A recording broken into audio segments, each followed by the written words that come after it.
Housing shifts focus to east coast of Demerara.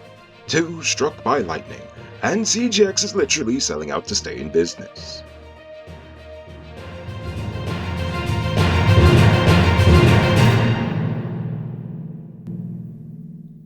I am Enrico Beaufort, and this is Uncut News. Do you see news happening? Send us a tip on WhatsApp at 592-659-6151. The Housing Ministry has announced that there are no more residential house lots available on the east bank of Demerara, and the focus will now shift to schemes along the East Coast corridor. Over 5,000 low, moderate, and middle-income residential house lots and industrial commercial lots are covered under the current projects being undertaken, with ongoing infrastructural works costing over $19 billion. The minister emphasized the strategic location of Block 1 Great Diamond and stated that works are moving to ensure citizens can begin construction of their new homes soon. Speaking of East Coast development, the Ministry of Public Works plans to approach the National Procurement and Tender Administration Board to blacklist Trinidadian company Calco Guyana Incorporated as a non-performing contractor for failing to complete a sector of the East Coast Demerara Highway Road project. The blacklisting means that Calco will be removed from the project and should not be given any work in Guyana. However, the length of time of this blacklisting is yet to be announced. Yesterday, Attorney General Nondal conducted a public awareness session on restorative justice in Berbice. Restorative justice aims to repair harm caused by offenders by allowing victims and perpetrators to make amends. The Restorative Justice Bill was enacted earlier this year to reduce pretrial detention, recidivism, and increase alternative sentencing. The public can play a role in both the formal legal system and outside of it, with trained restorative justice officers managing engagement between perpetrators and victims. Today, Nondal commissioned a new Vigilance Magistrates Court. The building, which cost approximately $294 million, includes 2 courtrooms, living quarters, a drug treatment department, and a domestic violence room, according to DPI. And if you don't have any cash to post bail, apparently you can pay for that and other court fees through MMG. Oh, GT&T, you always find a way to profit off of poor people. Ha-ha! The Hosororo Health Post in Region 1 has been upgraded to a health center with a $13.8 million investment, including a weekly doctor's visit and a station dentist. The upgrade is part of the government's plan to decentralize medical care in Guyana. More than 900 residents in Guyana are expected to receive reliable potable water from September when a new well is completed. The well is being dug by GWI's in-house team, and the estimated cost is $10 million. The project is on schedule to be completed by the end of September, and the system will be connected to other communities in the area. Now for crime news. A family from Sand Creek Village in Region 9 is mourning the death of a 16-year-old girl and are hoping for the recovery of her 19-year-old brother after they were both struck by lightning while sitting under a tree at around 5 p.m. on Sunday. The deceased was identified as 16-year-old Simone Andrews. Her 19-year-old brother sustained injuries, and they were both found unconscious by a passerby and taken to the Latham Hospital. The brother regained consciousness after several hours, but the sister sadly passed away. Attention truck owners. Between potholes, bad drivers, and high fuel prices, you've got 99 problems to deal with. But with Powered Automotive, your engine ain't one. That's because they stock high-quality parts and spares you need at prices you can't beat. Visit them at Lot 491 EE Eccles, or call or WhatsApp them at telephone number 6970171. Save big on truck parts at Powered Automotive, the #1 heavy-duty truck parts store in Guyana. Tired of waiting on hold, tracking down a delivery driver, or carrying cash for your food orders? GT Eat is here to make your life easier. Guyana's first cashless food ordering and delivery app. Choose from Georgetown's top restaurants, pay securely with your card, and get your food delivered right to your doorstep. With the convenience of being able to order from your phone and the added feature of tracking your order, GT Eats is the ultimate solution for all your food needs. Download the app on Apple and Android stores and start ordering the easy way today. Search and rescue efforts are underway for a man named Roster, who went missing after the boat he was traveling in collided with a rock and sank in the Mazaruni River.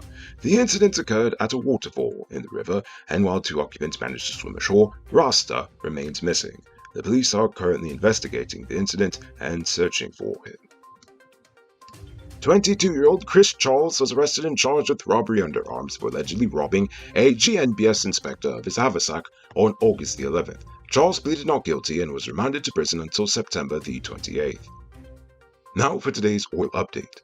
According to S&P Global Commodities Insights, oil and gas investments in Ghana remain attractive to foreign investors despite new terms in our nation's productive sharing agreement, which are more favorable to Guyana, the one that applies to all other blocks besides Starbrook. Even though they consider it less attractive than the Starbrook PSA, they did express satisfaction that it does not include additional income taxes like those introduced in Colombia, or any new fees. The new royalty rate is 10% compared to Starbrook Block's 2%. The corporate tax stands at 10%, while the 75% cost recovery ceiling has been lowered to 65%. The sharing of profits after cost recovery will remain 50-50 between the government and the contractor. CGX Energy is selling assets to sustain itself financially, as seen in its recent joint operating agreement with Frontera Energy Corporation. While this provides immediate financial relief, CGX's stake in the quarantine block will be reduced from 32% to 27.3%, potentially resulting in less returns in the future. Of course it's going to be that then. CGX may seek further financing through a joint venture, property sale, or equity issuance to meet future obligations. Its direction in Ghana heavily depends on the outcome of studies of the Wave 1 discovery, and it is responsible for constructing the Berbice Deepwater Port, which has incurred significant costs thus far.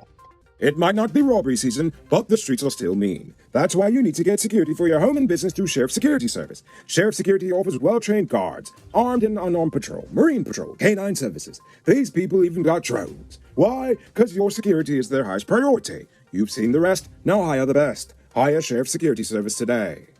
Now for our Uncut News Bill's Poll question of the day. Every day we pose a question about current events in Ghana, the region, the diaspora, and how you feel it plays to us. Last night I asked, what questions do you have for me, Narika?